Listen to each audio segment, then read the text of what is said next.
अस्सलाम वालेकुम, मैं हूं सईद अमान। आज मैं आपको फिरोजा पत्थर की कीमत के बारे में बताऊंगा। टुर्क्वाइज पत्थर जो होता है इसकी प्राइस क्या हो सकती है। बहुत ही कॉमन सवाल है। फिरोजा वो पत्थर है जिसको हर कोई जानता है। ठीक है, जो जेमस्टोन या रिंग्स वगैरह नहीं पहनते उनको भी फिरोजे का पता होता है कि फिरोजा एक पत्थर है, आम पत्थर है। और इसमें इसी तरह ही बहुत ज्यादा दो नंबरी आती है, चाइना के पत्थर आते हैं इसी हिसाब से। ठीक है, अब इसकी कीमत की बात करें तो कीमत इसकी, आम लोग जड़ वाला फिरोजा पहनते हैं वो समझते हैं जड़ वाला ही असली होता है।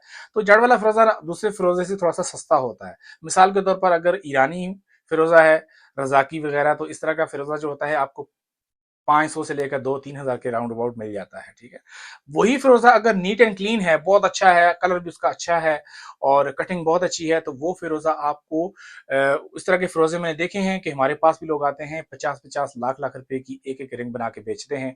और फिरोजा में यही 15-20-25 कैरेट का फिरोजा होता है। उसकी रीजन क्या होती है कि वो खूबसूरत होता है, मतलब नीट एंड क्लीन होता है। ठीक है, वही फिरोजा अगर आप विदाउट रिंग लेंगे तो मेरे ख्याल में 20 से 25 हज़ार के राउंड अबाउट आपको मिल जाता है। ठीक है, और उम्मीद है ये वीडियो आपको अच्छी लगी होगी। मिलते हैं आने वाली अब न्यू वीडियो में, तब तक अपना ख्याल रखें। अल्लाह हाफिज।